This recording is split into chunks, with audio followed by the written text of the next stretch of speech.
2022년에 한국 아메이에서 상당히 색다른 제품을 출시를 하였고 그 제품의 이름이 마이랩이라는 제품입니다. 이 제품이 출시됐을 때 사실은 많은 ABO 분들이 도대체 한국 아메이가 무슨 생각으로 이런 제품을 출시를 했는가? 이렇게나 어렵고 이게 도대체 가격도 만만치 않은데 이렇게 어려운 제품을 출시를 한 이유가 도대체 뭔가? 도대체 왜 그냥 프로바이오틱스가 아니라 마이크로바이옴이라고 하는 개념을 도대체 우리가 왜 세계에서 가장 먼저 해야만 하는가에 대해서 많은 의문들을 가지고 계셨습니다. 그래서 오늘 이 자리를 통해서 아마 처음 들으시는 분들도 계시기 때문에 도대체 마이크로바이옴이라는 것이 무엇인지, 그리고 도대체 아메이가 왜 이렇게 어려운 제품을 시작을 해야만 했는지, 그리고 이러한 제품을 통해서 아메이가 앞으로 변해가는 비즈니스 환경에서 어떻게 새로운 바이오 헬스케어의 새로운 기준점, 스탠다드를 만들어 가려고 하는 것인지에 대해서 오늘 좀 최대한 설명을 하도록 해보겠습니다. 먼저 언제나 발표하기 전에 제가 꼭 소개하는 분이 계시는데요. 저희 홀자펠 교수님이십니다. 마이크로바이옴과 미생물계의 세계적 석학이시고요. 제가 자꾸 발표를 하다 보니까 뭔가 제가 뭐를 다 개발한 것 같고 이렇게 생각을 하시는데 절대 그렇지가 않고요. 저희 이제 마이랩과 여러분들이 사용하시는 이 엄청나고 놀라운 기술의 이면에는 독일인이신 홀자펠 교수님 수십 년을 독일에서 연구하시고 막스루브너 당연히 뭐 대학의 교수이셨고, 그리고 독일의 연방 막스루브너 연구소의 소장이시자. 막스루브너 연구소의 원래 이름은 German Federal Institute of Nutrition and Toxicology, 독일 연방 영양 독성학 연구소라고 하는 독일의 연방 연구소의 연구소 소장을 17년간, 그러니까 연구소의 탑으로 17년간 계셨고 세계 식품미생물 연합의 회장이시자, 논문이 보통 한 과학자가 논문이 한 30편, 40편 넘어가기 시작하면 엄청나게 많다라고 여겨지는데 교수님은 논문이 400편이 넘어가고요. 교수님을 설명할 때 가장 쉬운 게 요거예요. 여러분들이 아시는 락토바실러스라고 하는 잘 아시죠? 유산균이라고 보통 부르죠. 이 락토바실러스 유산균이라는 분류 안에서 보시면은 홀자펠리아 속이라는 것이 있습니다. 홀자펠 교수님의 이름을 딴 홀자펠리아라는 속이 있고, 이거는 요 에티몰로지 여기에서 보시는 바와 같이 홀자펠리아는 미생물계에서 엄청난 업적을 미친 미렐르 홀자펠 교수의 이름을 따서 홀자펠리아 속을 우리가 만든다라고 할 정도로 홀자펠 교수님은 미생물계에서는 레전드처럼 여겨지시는 분입니다. 이런 분이 이제 어떻게 보면은 미생물의 오지인 왜 한국까지 오셔서 이런 일을 하시느냐?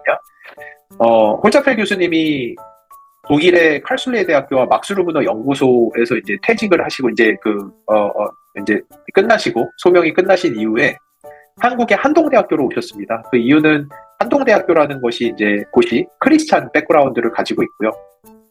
홀자펠 교수님과 여기 한동대학교를 설립하신 고 김영길 총장님은 독일에서부터 창조과학회를 같이 하는 크리스천 친구분들이셨고, 홀자펠 교수님은 할아버지 때부터 아프리카 선교사 집안이세요. 그래서 1902년에 홀자펠 교수님의 할아버지가 아프리카에서 선교 활동을 시작하시고, 아버지도 아프리카 선교사시고, 그 홀자펠 교수님의 이제 친척분들도 대부분 선교사시고, 아드님들도 현재 아프리카에 계시거든요. 그럴 정도로 스스로는 한국의 선교적 사명을 받았다 생각을 하시고 한국에 오셔서 한국에다가 미생물학을 전파시키기 위해서 한국에 와주셨고요. 저는 교수님의 제자입니다. 저는 교수님 밑에서 생명과학을 박사까지 하고 이스라엘의 테크니온 공과대학에서 미생물 유전체학을 연구하고 여러 상을 받고 연구교수로 교수님과 함께 있다가 저는 창업을 하고 이제 각 회사에만 집중을 하고 있고요. 마이크로바이옴이라는 것이 2000년대 초에 처음 알려지기 시작할 때 가장 화두가 되었던 것이 무엇이냐? 이 마이크로바이옴이라는 것은 마이크로바이옴이라는 단어의 정의는 처음 만들어진 정의는 루이스 윕스 쿡 이 세 명의 과학자가 1988년도에 한 논문에서 마이크로바이옴이라는 단어를 사용을 했고요. 그들이 이 단어를 사용한 것은 어떠한 한 환경 안에서 미생물이라는 게 단 하나의 미생물 또는 뭐 열댓 개의 미생물이 그 환경을 조종하는 것이 아니라 이 미생물들은 하나의 사회를 이루고 수조에 달하고 수천 종에 달하는 미생물들이 한 공간에 모여서 그 공간을 이롭게 하는 과정. 그래서 이제는 미생물이라고 부르는 것이 아니라 그 하나의 생태계를 뜻하는 마이크로바이옴이라고 우리가 뜻하자라고 시작이 되었고요. 그러고 나서 많은 과학자들이 알게 된 것이 휴먼 게놈 프로젝트 이후에 도대체 어떤 사람은 왜 대장암이 걸리고 누구는 왜 대장암이 안 걸리나, 누구는 왜 우울증이 오고 누구는 우울증이 왜 안 오나, 이런 여러 가지 질문들에 대해서 답을 할 때 방 안에 있는 미생물의 종류가 다를 때에 누구는 우울증이 걸리고 누구는 우울증이 안 걸리고, 장 안에 있는 미생물이 다를 때에 누구는 대장암이 걸리고 걸리지 않는다는 것들을 영구적으로 발견을 하게 되고, 그리고 그렇다면 장에 있는 이러한 미생물들을 바꾸면은 여러 가지 질병이 치료가 되겠다라는 컨셉이 2000년대 초반, 20년도 되지 않았습니다. 이 연구가. 그때 이제 시작이 되었고요. 그래서 저희 회사도 사실은 뭐 셀트리온이나 여러 회사들과 함께 신약을 개발하고 있는 신약 개발 회사입니다. 근데 저희가 신약을 개발을 하는데 사용되는 이 기술을 2017년에 이제 글로벌 아메이 임원분들 앞에서 저희가 발표를 하게 됐고, 그분들의 제안으로 이 기술을 맞춤형 마이크로바이옴 조절이라는 곳에다가 사용을 해서 출시한 제품이 마이랩이라는 제품입니다.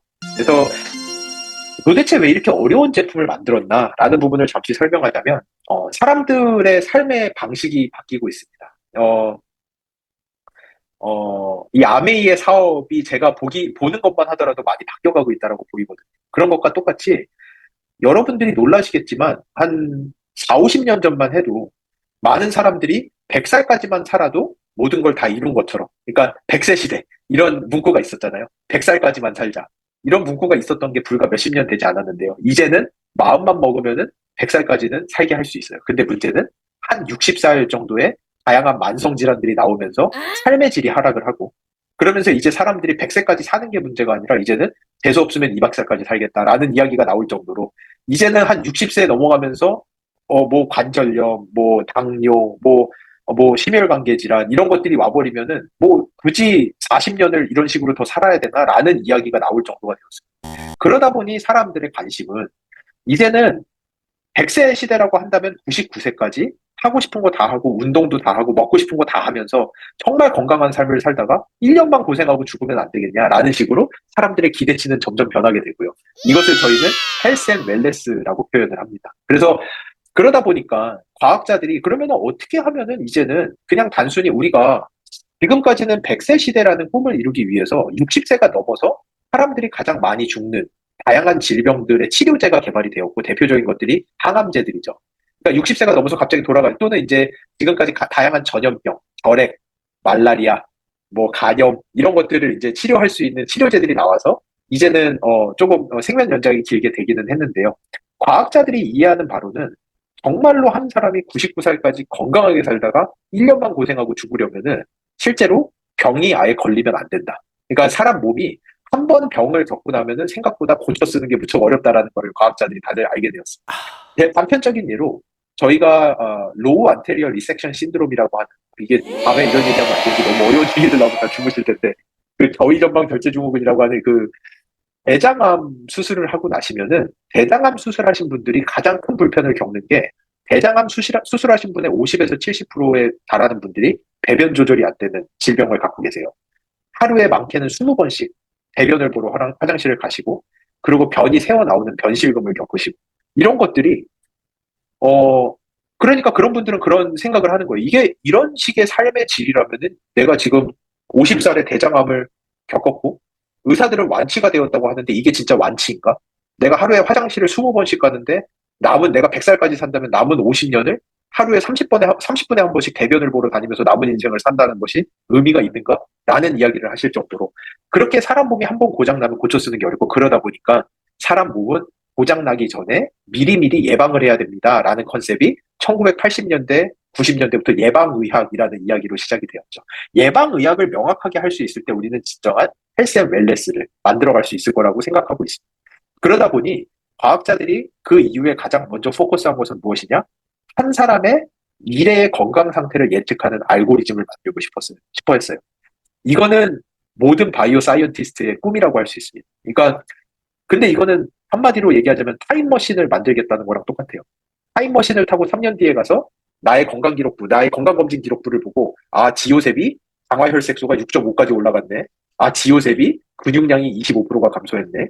지오셉이 용종이 3개가 나왔네. 이런 것들을 보고 다시 타임머신을 타고 지금 돌아와서 지금의 지오셉에게 이야기를 해주는 거죠. 너 3년 뒤에 당화혈색소가 6.5야. 당뇨 환자야. 그러니까 지금부터 글리코다운 먹고 지금부터 혈당 계속 찍으면서 조심하고, 너 3년 뒤에 근육량이 35%가 빠지더라. 너 지금부터 단백질 먹고 지금부터 이런 운동해야 되고, 그것이 모든 바이오 과학자들의 꿈입니다. 그러다 보니 과학자들이 이거를 하기 위해서 처음 시작했던 게 휴먼 게놈 프로젝트예요. 와우. 사람 몸에 있는 유전자를 다 읽어드리면은 우리가 만병의 근원을 알 수 있고 미래를 예측하면서 예방을 해나갈 수 있을 거라라는 꿈을 가지고 사람의 유전자를 전부 다 읽어드립니다. 사람의 혈액에 있는 물질들의 종류를 봤을 때 사람에게는 최소한 10만 개에 달하는 기능성 유전자가 있어야 된다고 과학자들이 예측을 했고 휴먼 게놈 프로젝트를 했지만 10년이 걸려서 사람의 유전자를 다 읽고 났더니 과학자들이 충격을 먹어요. 사람에게는 2만 4천 개의 기능성 유전자밖에 없고 이거는 코파리가 1만 7천 개거든요. 코파리보다 조금 많은 수준인 거예요. 그러니까 과학자들이 이해가 안 되는 거죠. 아니 유전자가 모든 해답을 준다며 유전자만 알면은 무슨 병에 걸릴지 다 예측이 가능하다며. 근데 이게 말이 돼? 이 지구상에 있는 사람들이 똑같은 사람이 단 한 명도 없는데 유전자는 어떻게 온 지구상의 모든 사람이 99.9%가 유전자가 똑같다라는 결과가 나왔거든. 이게 말이 돼? 이게 그러면은 어, 저 사람은 왜 대장암에 걸리고 저 사람은 왜 당뇨에 걸리는지 유전자로 설명이 돼?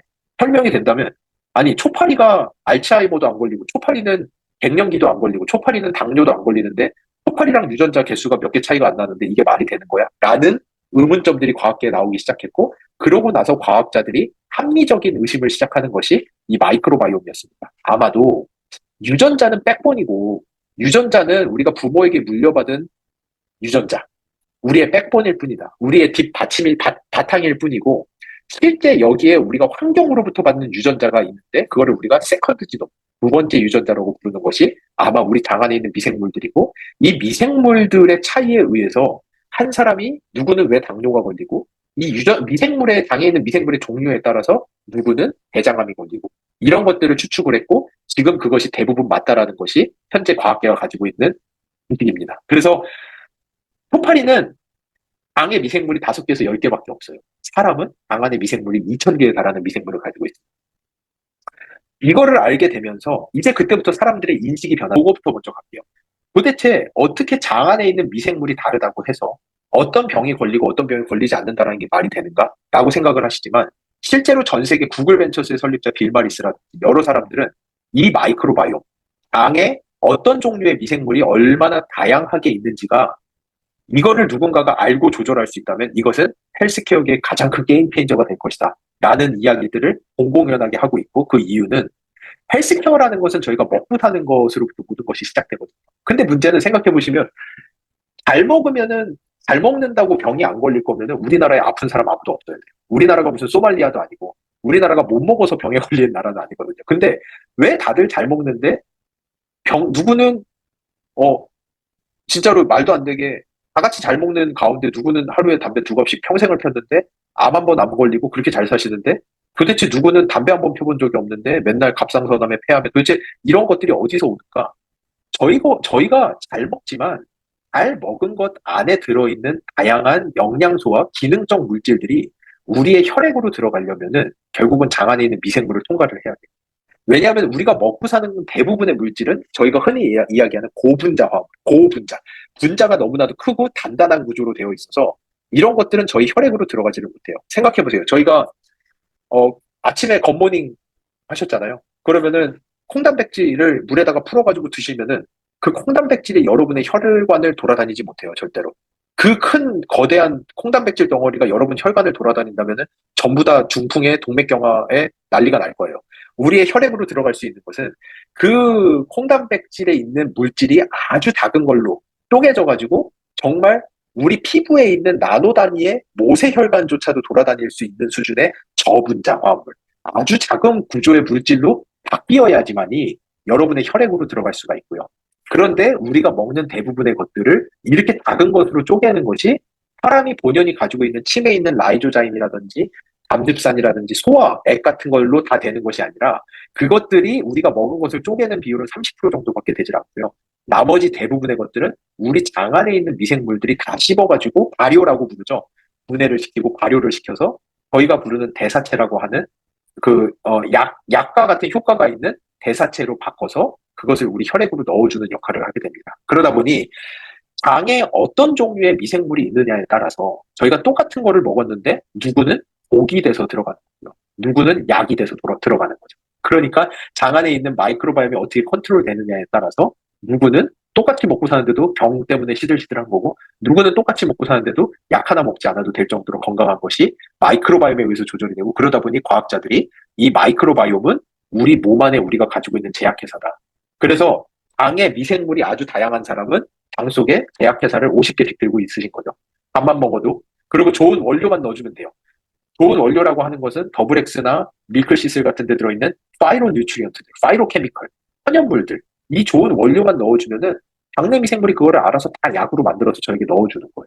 근데 마이크로바이옴 장 안에 미생물의 다양성이 없으신 분들은, 그런 분들은 제약회사가 10개도 없는 거죠. 그런 분들은 아무리 넣어줘봐야 다 변으로, 화장실로 다 내려가는 거고, 미생물에 의해 분해되고 선택받지 못해서 결국은 혈액으로 들어가지 못한다는 것이 우리 마이크로바이옴이 가지고 있는 비밀입니다.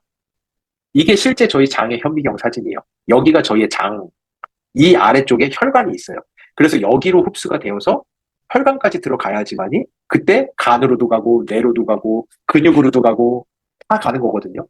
여기가 장 점막세포, 장의 마지막 그 경계선이고요. 여기 이게 다 미생물들입니다. 저희가 먹은 음식은 여기에 있어요. 여기에서 그 음식물들이 장내 미생물에 의해서 분해되어서 아주 작은 구조가 되어서 여기서 흡수가 되어야지만이 혈액까지 도달을 할 수가 있는 거고, 여기서 선택받고 분해되지 못한 잔여물들은 결국은 이렇게 흘러내려가서 다 변으로 나가게 되는 것들이죠. 그래서 그러면은 이 장내 미생물들이 만드는 대표적인 약효들이 어떤 것들이 있냐. 아주 재밌는 내용 중에 하나는, 우리 동양의학에서는 예전부터 왜 도대체 누구는 인삼빨이 듣고 누구는 인삼빨이 안 듣지? 라는 거에 대한 궁금증이 있었어요. 근데 최근에 논문에 나온 것이, 인삼을 먹었을 때 인삼에서 약효를 가지는 물질은 긴세노사이드라고 분자 구조가 너무 크다. 혼과가 안 된다. 근데 이거를 컴파운드 K라고 하는 저분자 물질로 쪼개주는 미생물이 있는 사람은 인삼빨이 듣고, 그 미생물이 장에 없는 사람은 인삼빨이 듣지 않는다. 라는 게 최근의 논문의 내용이고요. 그리고 에코얼이라고 하는 물질이 있어요. 이 물질은 여성 호르몬인 에스트로겐과 구조가 아주 유사해요. 그러다 보니까 여성이 이제 갱년기가 오게 되면은 여성 호르몬의 양이 적어지면서 에스트로겐, 여성 호르몬의 리셉터에 그 수용체, 받아들이는 곳에 여성 호르몬이 가서 딱 붙어줘야지만이 뇌도 건강하고 뼈도 건강하고 우울증도 안 오고 갱년기도 안 오는 건데, 이거에 가서 붙을 호르몬이 없다 보니까 갱년기가 시작이 되는 거거든요. 근데 이 에콜이라는 물질은 콩단백질을 장 안에 있는 미생물들이 쪼개서 만드는 물질일 때 에스트로겐과 구조가 정말 유사해서 에스트로겐과 같은 역할을 하는 거예요, 우리 몸에서. 그래서 장 안에 콩단백질을 에콜로 바꿔줄 수 있는 미생물을 가지고 계신 분들은 갱년기가 잘 오지를 않아요. 근데 이 미생물들을 가지고 계신 분들은 한국인의 34% 정도, 3분의 1밖에 이 미생물을 가지고 계신 분들이 없습니다. 그런 분들은 갱년기가 잘 안 오는 거예요. 그렇지 않은 분들은 무슨 약을 먹어도 갱년기가 너무 쉽게 와버리는 거죠. 이런 것들이 저희가 최근에 이해를 하고 있는 내용들입니다. 그러다 보니까 이게 2012년에 국립보건원에서 나온 논문인데, 건강한 마이크로바이옴이란, 건강한 사람의 특징이 무엇이냐? 장 안에 미생물이 다양하다라는 겁니다. 미생물이 다양하다면 우리가 무엇을 먹어도 그것을 약으로 바꿔줄 수 있는 가능성이 있고, 그런 사람들은 무엇을 먹어도 건강한 생활이 영유가 가능하다는 거죠. 이로써 여기를 기점으로 이제 저희가 메치니코프의 시대가 끝나고 마이크로바이옴의 시대가 시작이 됐다고 저는 이해를 합니다. 이 논문이 2012년에이거든요. 2012년에 이 논문이 나왔는데, 그 이전까지는 120년 전에 발표한 엘리 메트니코프, 노벨 의학상을 받은 메트니코프가 그 당시 120년 전에는 미생물이 두 종류 정도인 줄 알았어요. 좋은 균, 나쁜 균. 그래서 사람 장 안에 있는 거는 거의 다 나쁜 균이고, 그리고 발효식품 안에 있는 균들은 다 좋은 균이니까 발효식품 안에 있는 좋은 균으로 내 장에 있는 나쁜 균을 다 바꿔버리면 아주 장수할 거야 라고 이야기를 하면서 유산균을 많이 먹으면 좋아 라는 이야기를 했던 게 120년 전입니다. 메트니코프가 했던 얘기고요.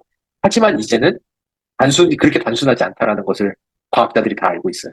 사람 장 안에는 미생물이 좋은 균, 나쁜 균만 있는 게 아니라 2,000개에 달하는 미생물들이 있고, 이 2,000개에 달하는 미생물을 어떻게 밸런스를 유지하느냐에 따라서 뭐를 먹어도 약과 같은 물질로 전환이 되고, 그런 사람들이 건강인의 특징이고, 건강인의 특징은 장 안의 미생물의 밸런스가 잘 맞는다는 거. 그래서 이 여러분이 지금 사용하고 계시는 마이랩이라는 것은 엄밀히 얘기하면은 메치니코프의 시절을 종결을 하고 마이크로바이옴의 시대를 여는 첫 번째 개인 맞춤형 프로바이오틱스라고 할 수가 있습니다. 그게 마이랩이 가지는 실제 과학적 의미예요. 그래서 근데 도대체 그럼 이 마이랩이라는 제품이 이렇게 좋다라고 하면 왜 아메이만 하고 있나요? 도대체 남들은 이런 거 왜 못해요? 라고 이제 물으시는 분들이 많은데, 왜냐하면은 아메이가 이 마이랩을 출시하기 위해서 5년이 넘는 기간을 저희랑 연구를 했어요. 이 마이랩 안에는 실제로 다른 회사들이 하고 싶어도 할 수 없는 수준의 기술력들이 다 들어있기 때문에 다른 회사들은 엄두도 내지 못하는 게 마이랩이라는 제품입니다.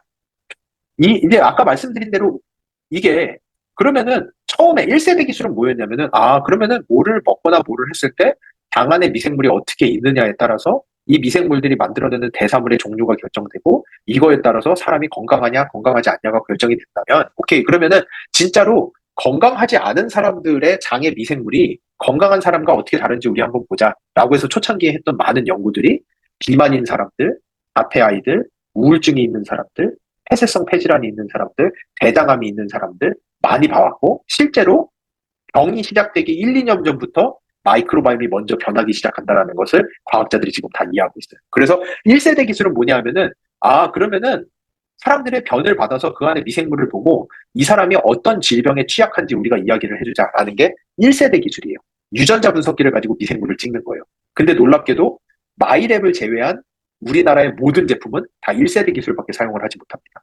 근데 아까도 말씀드렸다시피 어떤 미생물이 있느냐를 넘어서서 도대체 이 미생물들이 나를 위해서 약을 만드는지 독을 만드는지 봐야 되는 거고 이 대사체를 봐야 되고 대사체를 보는 것만 하더라도 전 세계에서 제대로 하는 곳이 몇 군데 없어요. 그러다 보니까 아메이는 너무나도 쉽게 듀얼 분석이라고 표현을 하지만 그것이 유전자 분석을 통해서 장 안에 있는 미생물을 보는 것과 그 미생물들이 실제 우리를 위한 유익한 물질을 만드는지에 대한 대사체를 두 개를 같이 보는 것.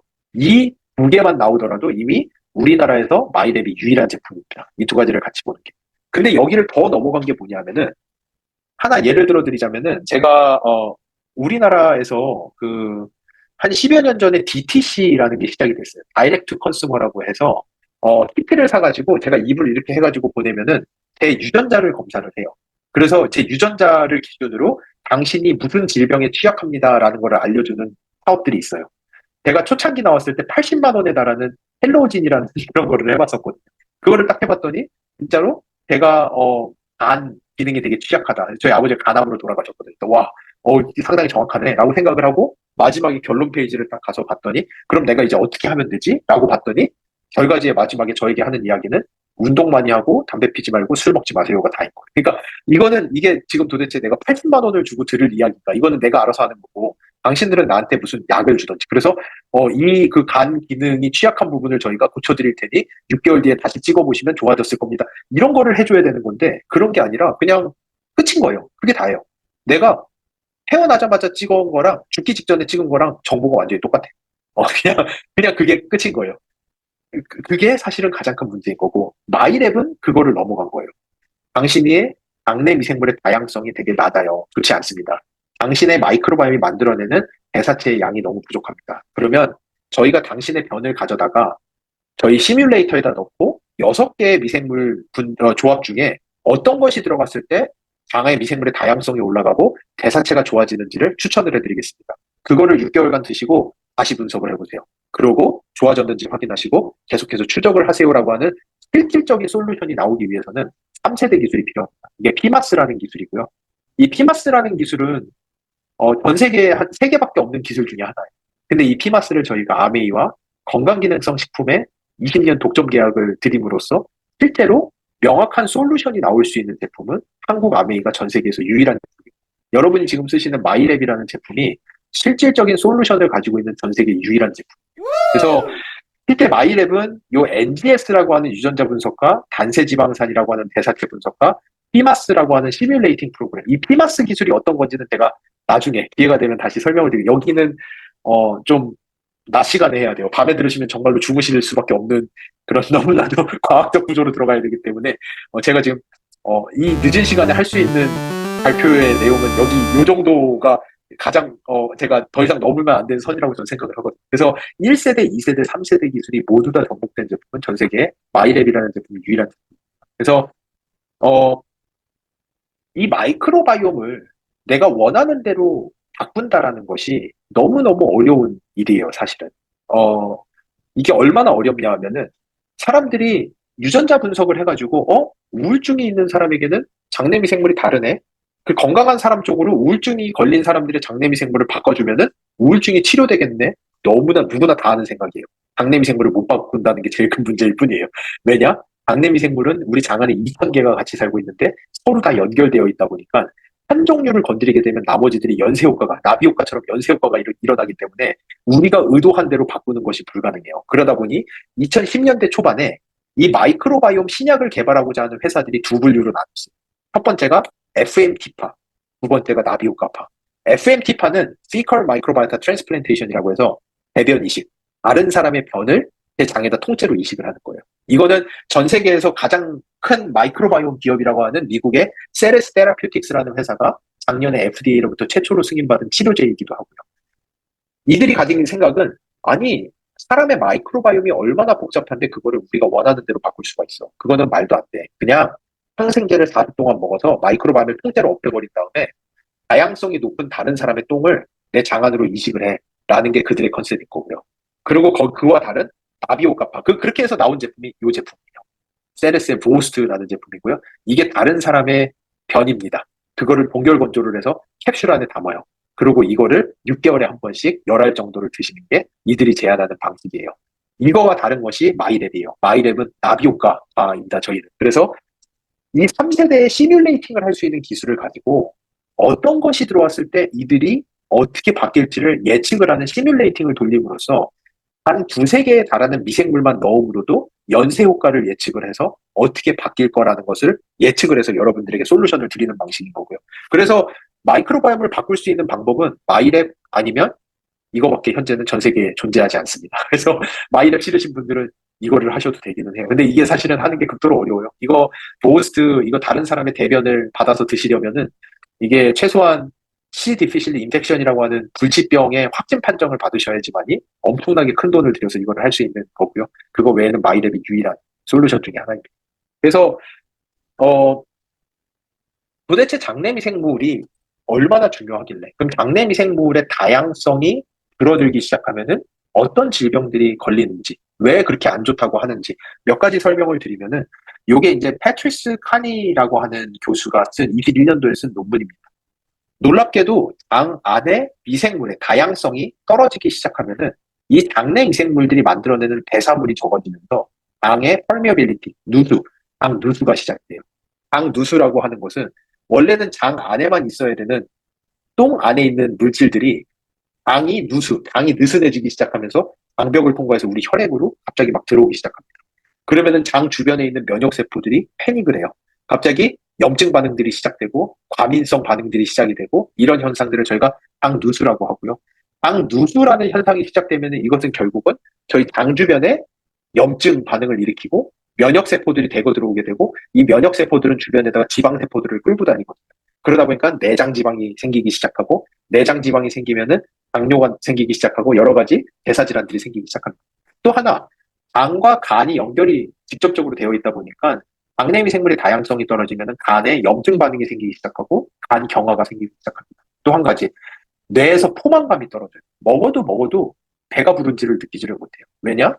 사람의 뇌가 어떻게 포만감을 느끼느냐 하면은 저희가 음식을 먹을 때 입에서 저작할 때 이렇게 입을 이제 턱뼈를 마구 움직이면은 뇌가 일종의 시그널을 받아요. 그러고 나서 우리 그 위가 늘어나기 시작하면은 그렐린이라는 호르몬이 나오면서 뇌에서 뭔가 먹었네 라는 거를 인지하기 시작하고 하지만 최종적으로 배불러 그만 먹어 라는 시그널은 저희가 먹은 음식물이 장으로 들어가서 장 안에 있는 미생물들이 그거를 분해해서 대사물질이 나오기 시작하면 그 대사물질을 감지하고 뇌에서 최종적으로 배가 부르니까 그만 먹으세요라는 시그널을 보내거든요. 그러다 보니까 실제 저희가 먹은 것과 뇌에서 배부름을 느끼는 시간에 간격이 많이 생기기 나름이니까 그럴 수밖에 없는 구조로 되어 있습니다. 왜냐하면은 그냥 위가 늘어난다고 해서 제가 배부르다고 느끼면은 자칫 잘못하면은 물만 마셔도 너무 배가 부르다고 느낀다든지 뭐 이런 현상들이 있기 때문에 우리 뇌는 그렇게 컨트롤하고 있거든요. 근데 문제는 장 안의 미생물의 다양성이 떨어지기 시작하면은 얘네들이 만들어내는 대사물이 적어져요.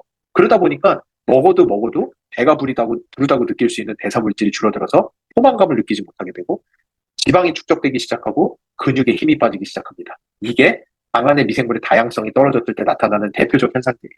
이 현상을 어떻게 이해하시면 되냐면은 저희가 장의 미생물의 다양성을 순식간에 떨어뜨릴 수 있는 방법이 몇 개가 있는데 대표적인 것이 항생제, 항생제를 드시면은 다양성이 푹 떨어집니다. 또 하나, 과도한 음주예요.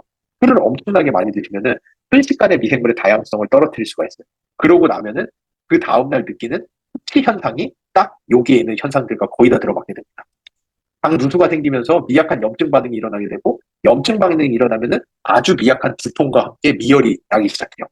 그리고 배고픔을 많이 느껴요. 다음날 자극적인 음식이 엄청나게 땡기는데 먹어도 배가 부르다는 걸 느끼지를 못하기 시작하고, 지방이 축적되는데 근육에는 힘이 들어가지 않아요. 하루 종일 누워있고 싶은 현상이 생기기 시작합니다. 이것이 우리가 과음을 했을 때, 장내 미생물의 다양성이 떨어졌을 때 나타나는 현상이라고 쉽게 이해를 하시면 좋습니다. 그래서 저도 이제 술을 마시는 상황들이 생기잖아요. 그렇게 되면은 저는 술 먹기 전으로 유산균을 상당히 많이 먹으려고 노력을 해요. 술 먹기 전으로 유산균만 많이 먹어줘도 다음날 이런 숙취 현상이 거의 나타나지 않습니다. 이건 저만의 노하우인데요. 여러분들도 한번 시도해 보시면은 바로 내가 술 먹고 나서 느끼는 이 수치 현상이 장내미생물의 다양성이 사라지면서 겪은 현상들이구나라는 거를 아마 바로 느끼실 수 있을 겁니다. 예. 그래서 이러다 보니까 이게 장내 미생물의 다양성이 중요하다라는 것을 과학자들이 알게 된 게 불과 10년밖에 되지를 않았어요. 그러다 보니까 알렉산더 플레밍이라는 과학자가 페니실린이라는 항생제를 개발한 지 이미 60년 가까이 지난 시간이거든요. 그러면은 지금까지 장내 미생물의 다양성이 중요한지 아무도 모르고 있었는데, 이제 와서 갑자기 장내 미생물의 다양성이 이렇게 중요하다고 하면 그동안 우리가 캔디처럼 먹어왔던, 조금만 아프면 매일같이 먹었던 항생제는 어떡할 거며, 아스피린이나 타이레놀, 조금만 두통 있어도 그냥 뭐 캔디처럼 먹고 애들 막 먹였던 아스피린과 타이레놀과 이부프로펜들은 도대체 어떻게 할 거며, 우리가 매일같이 먹은 인스턴트 식품 안에 들어있는 그렇게 많은 방부제들은 도대체 그 방부제가 식품 안에 들어있는 미생물을 죽이려고 넣어놓은 건데, 그거를 저희는 매일같이 먹어서, 얼마 전에 뉴스에도 나왔더만요. 맥도날드 햄버거 1년째 썩지 않고 있는데 이게 도대체 무슨 현상이냐라, 도대체 얼마나 많은 방부제가 들어가 있길래, 그것들을, 그 식품에서는 1년째 미생물이 자라지 못하는 거예요.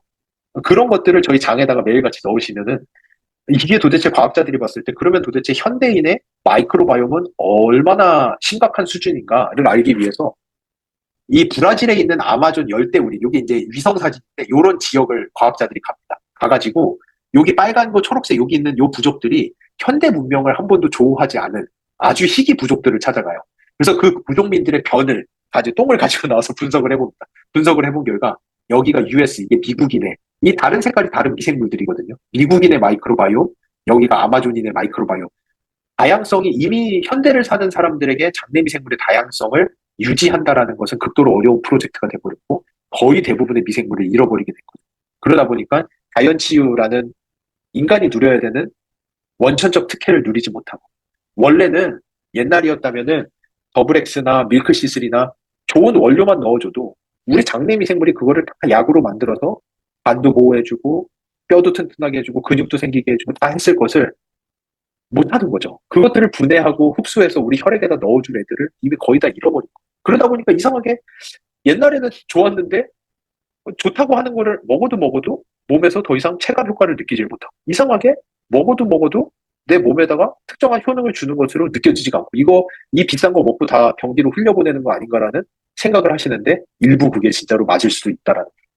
그래서 과학자들의 꿈은 그러면은 장 안에 있는 미생물의 다양성을 높이면 되는 거 아닙니까? 라고 얘기하는데, 아까 말씀드린 대로 그게 그렇게까지 어려워요.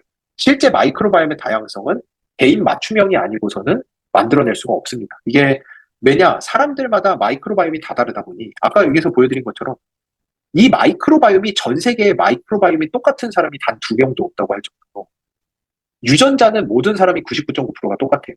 그러다 보니까 사람의 유전자에 피팅이 되어 있는 의약품들, 타이레놀이나 아스피린 같은 거는 뭐 누가 먹어도 다 약효가 있어요. 왜냐하면 그거는 사람의 유전자에 맞춰진 약인데, 사람의 유전자는 99.9%가 다 똑같거든요. 그러니까 누가 먹어도 다 타이레놀 약발 안 받는 사람은 거의 없어요.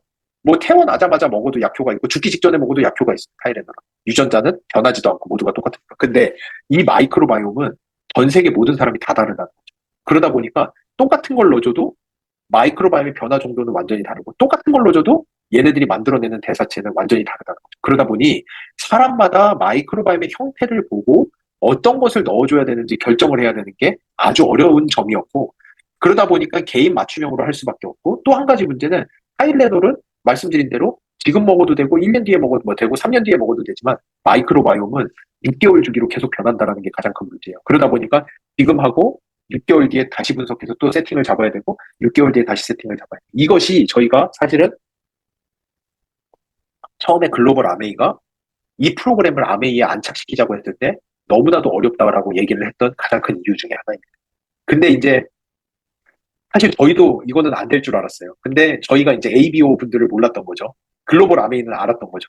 이거는 ABO는 이거 할 수 있다. 라는 거를 알았던 거고 실제로 이게 한국에서 대박이 터진 겁니다. 저희가 처음에 1년에 10,000명 정도 할 거라고 예상했는데 4만 명이 넘어갔어요. 엄청난 호응을 가지고 이것이 안착이 된 거고요. 이 피마스라는 기술을 아주 간단하게만 설명을 드립니다. 도대체 이 기술이 뭐길래 아무도 못하고 아메이밖에 못한다라고 하는 거냐라고 설명을 드리면은 제가 가장 쉬운 예를 들자면은 이런 게 있어요. 저희 요즘에 이제 상급병원을 가게 되면은 제가 암이 걸려서 가면은 제 암을 생검을 하려고 암세포를 조금 띄어내요. 그래서 생검을 하면서 이게 진짜로 종양인지 확인을 하면서 그 암세포를 연구소로 보내요. 그럼 그 연구소에서 그 암세포를 여러 개로 복제를 따요.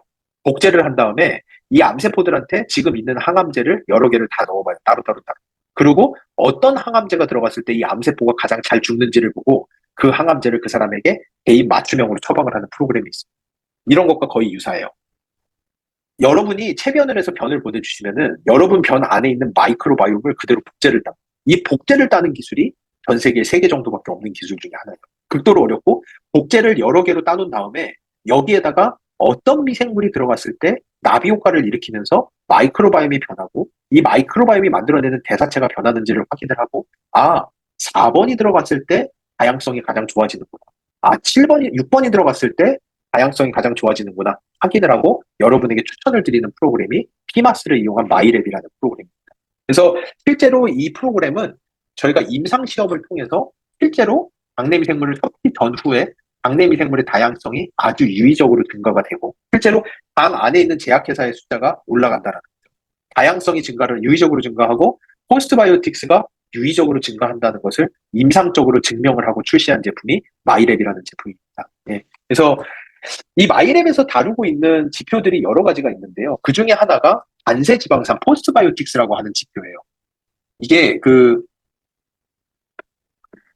포스트바이오틱스 지표는 저희가 안세지방산이라고 부르는 물질의 총합인데요. 이게 조금 어려운데 퓨어테인 페리 애시드 단쇠 사슬인데 짧은 사슬 지방으로 되어 있는 산들이라고 보시면 됩니다. 이것은 아까 말씀드린 장누수라는 현상을 막아줄 수 있는 거의 유일한 물질 중에 하나예요. 근데 이 물질이 정말 놀랍게도 사람도 만들지 못하고 저희가 음식으로도 먹을 수가 없고 박내미 생물이 만들어낼 수 있는 박내미 생물밖에 못 만드는 물질이거든요. 그러다 보니까 근데 최근에는 어떤 연구들도 있냐면은 과학자들이 이런 질문을 가지고 있었어요.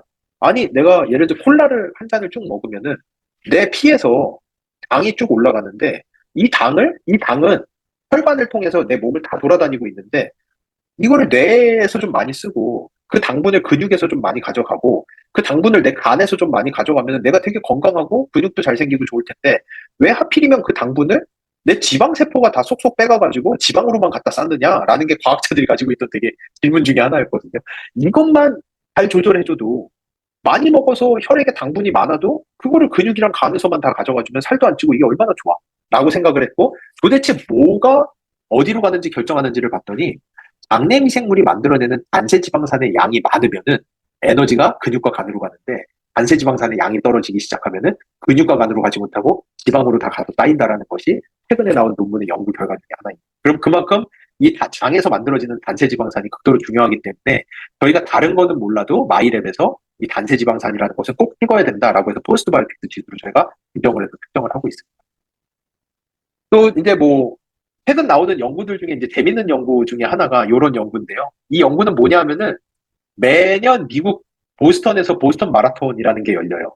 그래서 과학자들이 한번 봤어요. 이 보스턴 마라톤에서 마라톤을 뛰는 사람들 중에 되게 잘 뛰는 사람들이 있잖아요. 잘 뛰는 사람들만 딱 골랐어요. 그래가지고 이렇게 잘 뛰는 사람들 장에 마라톤 뛰기 전과 뛴 다음에 체변을 해서 받아가지고 도대체 어떤 미생물이 올라가 있는지를 본 거예요. 봤더니 요 베일로넬라라고 하는 미생물이 되게 많이 증가한 거를 봤어요.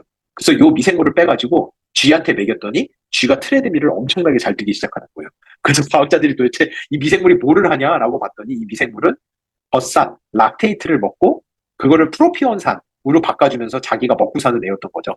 우리 근육에서 운동을 많이 하게 되면 근육에 피로물질이 쌓이게 되고 젖산이라고 하죠. 젖산이 쌓이면서 근육이 더 이상 운동을 하지 못하는데 놀랍게도 이 미생물들은 그 젖산을 먹고 근육의 에너지가 되는 프로피온산으로 바꿔줌으로써 근육이 지치지 않고 운동을 하게 됩니다. 정말 놀라운 이 미생물들이 하는 놀라운 일들이 이런 것들이 있습니다. 작년에 나온 연구 결과인데요. 이스라엘에서 나온 연구 결과예요. 이스라엘에서 아이들을 IQ별로 나눠놨어요. 아이들을 IQ별로 나눠보고 그 아이들의 장 안에 있는 미생물의 다양성을 찍어보니 IQ가 높은 아이들일수록 장 안에 있는 미생물의 다양성이 높다라는 것을 확인을 합니다. 이게 뭐 장내 미생물의 다양성을 높이면 아이들의 IQ가 막 올라가요. 이런 얘기는 그런 거는 아니지만 그만큼 장내 미생물이 만들어내는 물질들이 뇌의 기능에다가 미치는 영향이 상당히 크다라는 거죠. 대표적으로 뇌에서 정말 중요하다라고 여겨지는 행복 호르몬 세로토닌. 세로토닌 같은 경우는 70%가 장에서 만들어집니다. 이 세로토닌이 정말로 실제 BBB라고 하는 블러드 브레인 베리어를 통과해서 뇌로 들어가는지 이런 연구들은 아직도 논란도 많고 많이 하고 있지만 실제로 우리 뇌에서 필요로 하는 많은 종류의 영양소들과 코팩터들이 장에 있는 미생물들로부터 만들어진다는 것은 이미 많이 알려져 있어요. 여러분이 되게 잘 아시는 가바, 감마 아미노뷰트릭 애시드라는 물질은 신경을 안정시켜주고 되게 안정감을 주고 뭐 다른 나라에서는 ADHD에도 이거를 쓸 정도로 상당히 뇌에 안정감을 주는 좋은 물질이라고 알려져 있는데 이거를 장내미 생물이 잘 좋으신 분들은 현미만 드셔도 돼요. 현미만 드시면 장내미 생물이 가바로 다 바꿔가지고 뇌로 다 넣어줍니다. 장내미 생물이 좋지 않으신 분들은 현미 아무리 먹어봐야 속만 더부룩하고 가바는 1도 나오지 않아요. 그게 저희 장내미 생물이 가지고 있는 엄청난 효능 중에 하나입니다. 그래서 이렇게 뇌랑 장이 잘 많이 연결이 되어 있다라는 거. 그래서 이게 도대체 이렇게 좋은데 왜 이렇게 올리기가 어렵죠? 라고 하시는 분들이 무척 많아요. 저희가 임상시험을 해보고 여러 가지를 해봐도 아니 나는 정말 열심히 하는데 장내미 생물 다양성이 도저히 오르지가 않아요. 라고 말씀하시는 분들이 많아요. 그런 분들은 자신의 삶과 그 일상생활을 한번 돌아보시는 계기를 만들어 보시면 좋을 것 같아요. 내가 먹고 있는 것들을 한번 기록을 해보시는 것도 좋을 것 같아요. 내가 나도 모르게 혹시 방부제가 엄청나게 많이 들어있는 것들을 먹고 있지는 않을까? 또는 미생물들이 버틸 수 있는 당분은 거의 1.2%가 맥스예요. 근데 여러분들이 드시는 콜라 같은 것들은 당분이 10%씩 들어있거든요. 이런 거 들어오면은 거의 방부제 수준으로 미생물들을 엄청나게 죽이기 시작합니다. 이런 것들. 과당. 또는 여러분들 드시는 제품 안에 식품 안에 있는 인공감미료나 유화제 같은 것. 또는 최근 논문에는 아스피린이나 타이레놀만 먹어도 장내 미생물이 붕괴된다라는 연구들이 많이 나왔어요. 그러니까 내가 너무 쉽게 타이레놀이나 에드빌이나 이부프로펜이나 아스피린 같은 것들을 내가 너무 쉽게 먹고 있는 건 아닌지. 또는 어쩔 수 없지만 당뇨약이라든지 고지혈증약이라든지 정신과 약들도 다 장내 미생물을 이미 붕괴시킨다라고 알려져 있고요. 스트레스라든지 음주, 술 드시는 것들 아까 설명드렸었죠. 이런 것들. 여기 5번이 일주일에 5번 이상 술 드시는 분들, 1번은 술 안 드시는 분들이거든요. 장내미 생물 다양성, 이게 마이크로바이옴 다이버시티라고 하는 장내미 생물 다양성 지표인데요. 엄청나게 떨어져요. 그러니까 내가 너무 술을 좀 과하게 먹고 있는 게 아닌지 이런 부분들을 좀 체크를 해보시면 좋을 것 같아요. 심지어 바이러스의 감염만 있어도 장내미 생물의 다양성이 많이 떨어진다는 것이 이미 학계에서 나와 있는 이해들입니다. 그래서 이 마이크로바이옴이 일단 첫 번째, 제가 하나의 화두는 던졌어요. 우리 몸 안의 제약회사다.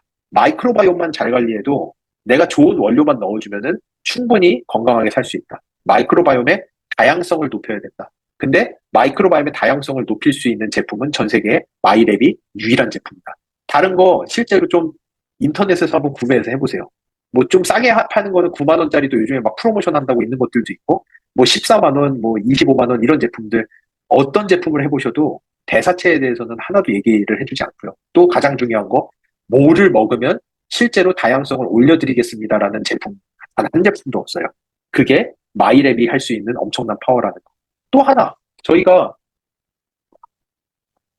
왜 이렇게까지 어려운 제품을 해야 되는가? 아까 말씀드린 대로 초반에 제가 말씀드렸다시피 마이크로바이옴은 사람에게 질병이 오기 전부터 이미 변하기 시작해요. 그러면은 마이크로바이옴이 어떤 패턴으로 변할 때 어떤 질병이 올 수 있는지를 우리가 데이터베이스를 통해서 알고리즘을 만들어서 한 사람의 미래를 예측할 수만 있다면 처음에 말씀드렸던 것 같이 그것은 바이오 사이언스의 꽃이에요. 왜 꽃이라고 하느냐? 어, 제가 예전에 다른 곳에서 예를 들었던 것들이 있는데 오늘 처음 들으시는 분들도 있다고 하셔서 제가 다시 한번 말씀을 드리면 일론 머스크의 예를 드는 게 가장 쉬운 것 같아요. 일론 머스크 미국인의 GDP의 16%면은 어마무시한 양의 돈이거든요. 이 16%가 모빌리티, 운송이라고 하는 곳에 거의 다 쓰인대요. 택시도 타고, 버스도 타고, 기차도 타고, 자동차도 타고, 파킹랏에다가 주차도 하고, 이런 것들을 다 포함하면은 미국인 GDP의 16%에 달하는 돈이 다 거기에 몰려있다고 합니다. 그럼 여기에서 일론 머스크는 생각을 했겠죠. 이 16%의 돈을 통째로 움직일 수 있는 이 16%나 되는 욕조 안에 쌓여있는 모빌리티라고 운송이라고 하는 영역에 이 많은 돈들이 내가 어떤 수도꼭지를 열면 글로 다 쏟아져 나올 수 있을까? 라고 생각을 했을 때 일론 머스크가 가진 생각은 자율주행이에요. 내가 자율주행만 풀어낸다면은 택시도 다 내 거, 버스도 다 내 거. 그러면 여러분들이 차를 살 때 지가 혼자 운전하는 차를 사시겠어요? 아니면 내가 운전해야 되는 차를 사시겠어요? 당연히 지 혼자 운전하는 차를 살 수밖에 없는 거예요. 그러면은 포드도 내 거, 현대도 내 거, 뭐 포르쉐도 내 거. 결국은 그 자율주행이라는 기술 아래로 모든 것이 다 줄을 설 수밖에 없게 되는 현상이 만들어진다라는 것이 이게 조금 어려운 내용으로 리니어 이코노미에서 루프 이코노미로 바뀌어간다라고 보시면 돼요. 여기는 더 이상 들어가지 않을게요. 저녁 시간이 있고 또 제가 아직 할 얘기들이 있어서 시간이 너무 많이 가면 안 되니까. 그렇다면은 저희가 하고 있는 바이오 인더스트리는 한국만 해도 저희 GDP의 25%에 육박하는 돈이 이 바이오 인더스트리 안에 몰려 있는데 이 바이오 인더스트리의 수도꼭지는 어디에 달려 있을까요? 아마 생각을 해보시면 제가 가지고 있는 결론은 두려움이에요. 사람들은 두렵기 때문에 돈을 씁니다. 사람들은 두렵기 때문에 건강검진을 받아요. 사람들은 두렵기 때문에 건강기능성 식품을 먹어서 내가 어떤 병에 걸리지 않기를 원해요. 사람들은 두렵기 때문에 몇 억씩 하는 항암제를 써요. 이게 그렇다면은 누군가가 이 두려움을 통제할 수 있다면은 거기는 바로 수도꼭지예요. 그 두려움의 통제는 두려움은 어디서 오죠? 두려움은 불확실성에서 옵니다. 내 1년 뒤에 내가 어떻게 될지를 모른다라는 것이 사람들이 바이오 헬스케어를 하는 가장 궁극적인 이유예요. 그렇다면 어느 회사가 일론 머스크가 자율주행으로 모든 걸 풀겠다는 것처럼 어느 회사가 한 사람의 1년 뒤의 건강 상태를 예측할 수 있는 알고리즘을 가지고 있다라고 하면은 바이오에 대한 개념은 완전히 새롭게 쓰이기 시작할 수밖에 없어요. 한 20년 전에 스마트폰이라는 아이디어가 처음 나왔죠. PDA나 블랙베리 같은 회사. 스마트폰이라는 새로운 개념이 나왔을 때 그 유명한 몇몇 회사들은 스마트폰 말도 안 돼. 이게 어떻게 가능해? 이거는 불가능한 거야. 라고 생각을 하던 회사들이 있었어요. LG와 노키아죠. 그 회사들은 지금 다 잃었죠. 그런 것들을. 그 당시에 이거 가능해. 이 세상이 오면은 완전히 새로운 세상이 열리게 될 거라고 생각했던 삼성과 애플은 지금 전 세계를 끌고 가는 최대 IT 기업이 됐습니다. 요즘에 보면은 10년 전에 봤을 때랑은 상상도 할 수 없는 세상이 왔어요. 요즘에 스마트폰이 없는 세상을 생각해 보신 적이 있나요? 제가 출장을 다녀서 KTX를 자주 타고 다니거든요. 가끔 역에 가면은 너무너무 안타까운 것들을 봐요. 할머니, 할아버지가 그 역에서 기차표를 사려고 줄을 서 계신 거예요. 그분들은 최소 대여섯 시간씩 기다려야 돼요. 요즘에 역에 기차표가 어디 있어요? 다 이미 스마트폰으로 다 매진이에요. 그럼 거기서 어떻게 사요? 택시도 못 타요. 스마트폰 없으면 요즘에는. 뭐, 이런 시대를 여러분들은 진짜 예견하셨나요? 10년 만에 이렇게 될 거라고 정말 예견을 하셨나요? 앞으로 다가오는 10년의 세월 동안 바이오가 어떻게 변할지 여러분들이 한번 상상을 해보시면 좋을 것 같아요. 어느 회사가 한 사람의 1년 뒤를 건강 상태를 예측하기 시작한다? 그러면은 그 알고리즘에서 얘기해주는 것만 먹는 거지, 그거 이외의 것들은 생각을 할 수가 없게 돼요. 당신 1년 뒤에 당뇨 걸릴 확률이 85%야. 근데 내가 시키는 대로 하면 내가 50%까지 떨어뜨려줘. 당신 이 상태로 가면은 대장 용종 걸릴 확률이 75%야. 내가 시키는 대로 하면 그거 떨어뜨려 줄게. 마이크로바이옴을 이렇게 바꿔야 되고, 당신은 글리코다운을 먹어야 되고, 뭐를 먹어야 되고.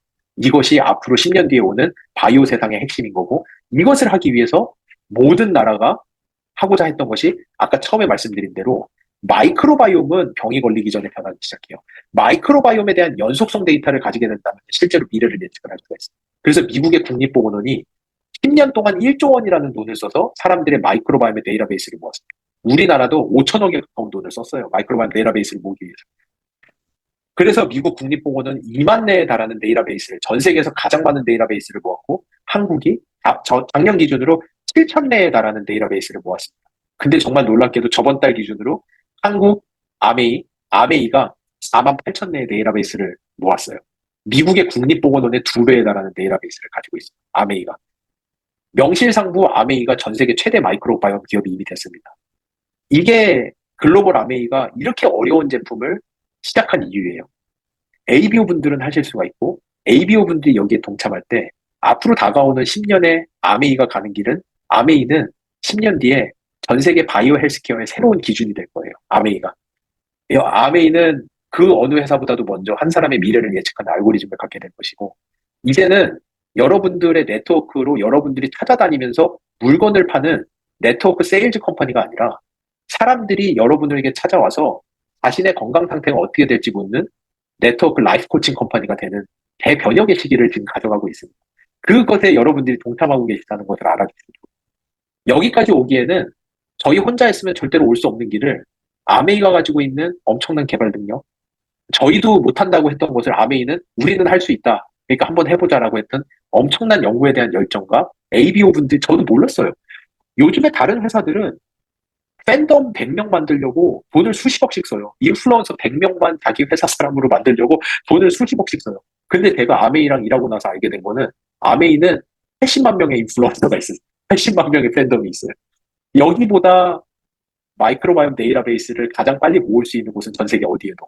아메이가 가장 먼저 갈 수밖에 없는 이유고, 그게 마케팅의 잠재력이자 최고의 제품만을 추구하는 퀄리티 컨트롤까지. 그리고 저희의 피마스라고 하는 기술 기술이 합해져서 전 세계의 유일한 3세대 개인 맞춤형 플랫폼 제품이 나왔고, 그게 박내임 생물 다양성을 높일 수 있는 제품이 유일한 제품인 것이고, 그게 마이랩이라는 제품. 그래서 여러분이 지금 정말, 제가 처음에 쓰던 스마트폰이 옴니아거든요. 저는 그런 걸 보고 있는 것 같아요. 여러분이 지금 새로운 바이오 헬스케어의 시작을 만들고 계시는 그 주인공분들이 다 지금 여기 계시는 분들이거든요. 나중에는 아마 여러분들이 나중에 새로 들어오시는 분들에게 이런 순간들을 이야기를 하시겠죠. 그때 지금 우리가 쓰고 있는 이런 알고리즘들이 어떻게 시작됐는지 알아?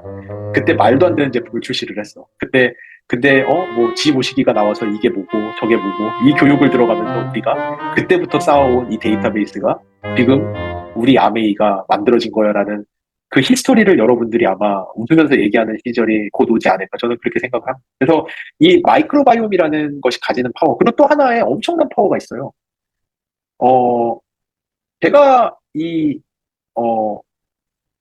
이게 보다 보니까 저희가 그 마이랩을 출시하고 나서 전화 상담을 많이 했는데, 전화 상담을 하시는 분들이 장 불편감을 엄청나게 호소를 하시는 거예요. 그래서 도대체 왜 이렇게 장 불편감을 호소를 하시나, 뭐가 문제인가라고 저희가 그분들을 추적 검사가 아니라 추적을 해서 계속해서 설문도 하고 해서 봤더니 단백질을 엄청나게 많이 드시더라고요. 근데 문제는 이 단백질이, 아메이 단백질 같은 경우는 콩 단백질이에요.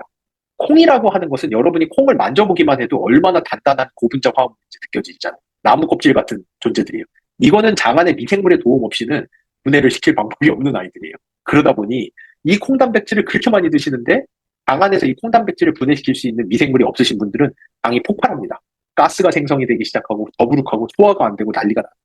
그래가지고 저희가 시중에 있는 효소들을 찾아봤어요. 이 콩단백질을 좀 분해를 시키려고. 근데 이 효소만으로는 도저히 이 콩단백질들이 분해가 안 되는 것을 확인을 했고, 그 당시에 저희가 가지고 있는 3만 명에 달하는 데이터베이스를 저희가 뒤지기 시작한 거죠. ABO 분들의 데이터베이스를 보고, 이 중에서 단백질 소화능과 탄수화물 소화능이 높으신 분들의 마이크로바이옴의 특징이 도대체 뭐냐를 봤더니 특정한 미생물들이 딱 뜨는 거예요.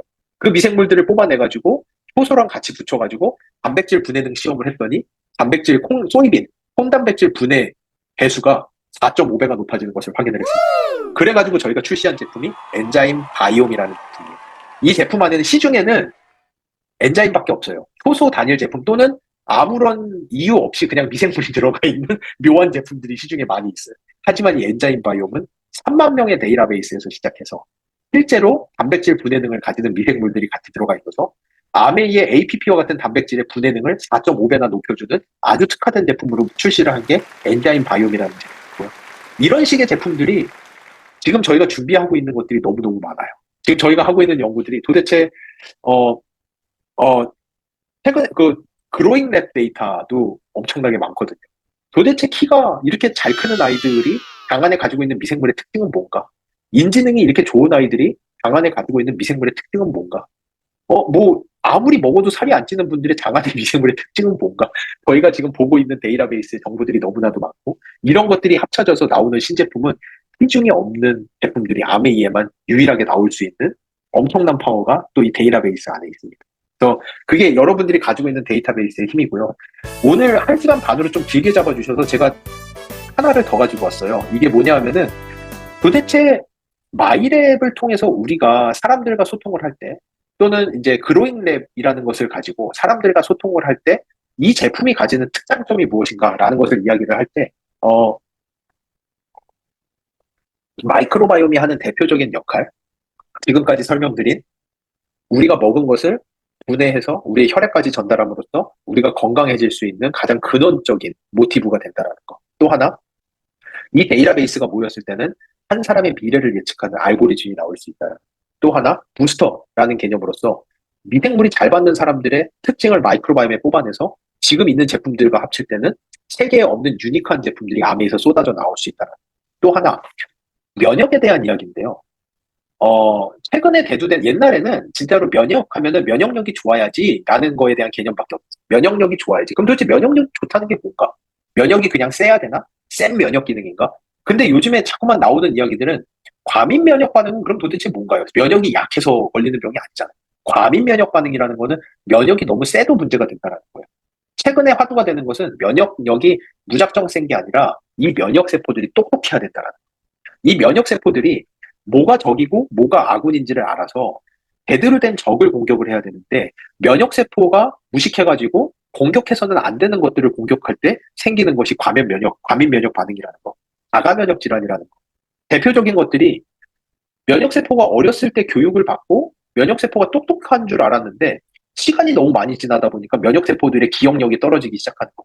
그러다가 어느 날 갑자기 내 몸 안에 있는 관절을 보고, 이 관절이 아군인가 적인가? 내가 이 관절을 공격을 했던가?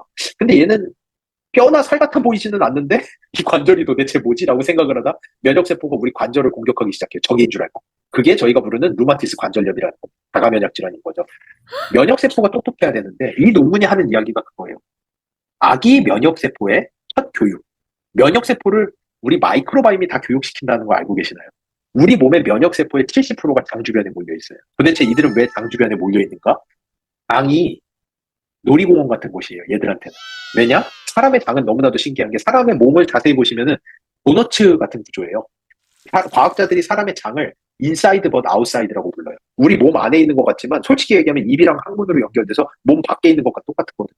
사람의 몸은 도너츠 같은 구조를 가지고 있는 거예요.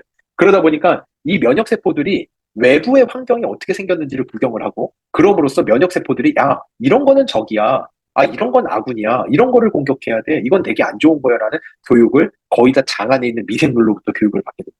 여기서 교육을 제대로 받은 아이들은 실제로 우리 몸의 여러 기관으로 가서 군대와 같은 역할을 하게 돼요. 그러다 보니까 장내 미생물의 다양성이 떨어지기 시작하면은 면역세포들의 교육 활동이 떨어지게 되고, 장내 미생물의 다양성이 떨어질 때 면역세포들이 바보가 된다는 것이 요즘의 학계의 정설입니다. 그래서 이 논문이 하는 이야기는 그거예요. 아기 면역세포의 첫 교육, 엄마, 미생물, 그리고 놓친, 가로치고 미스트 오퍼튜니티스, 우리가 놓친 기회들. 이 논문이, 이게 이제 논문의 전문인데요. 제가 이제 늦은 시간이다 보니까 이걸 이제 한국어로 제가 챗GPT로 잘 번역을 해왔어요. 아기 때의 면역 체계는 아주 특별한 성장 단계를 걷는데, 아기가 태어난 후에 처음 마주치는 다양한 환경에 따라서 면역 체계가 영향을 받게 됩니다. 대표적인 예가 이런 거예요. 아기가 너무너무 뒤에서 아기를 정말 너무나도 깨끗한 곳에서 계속 키워왔어요.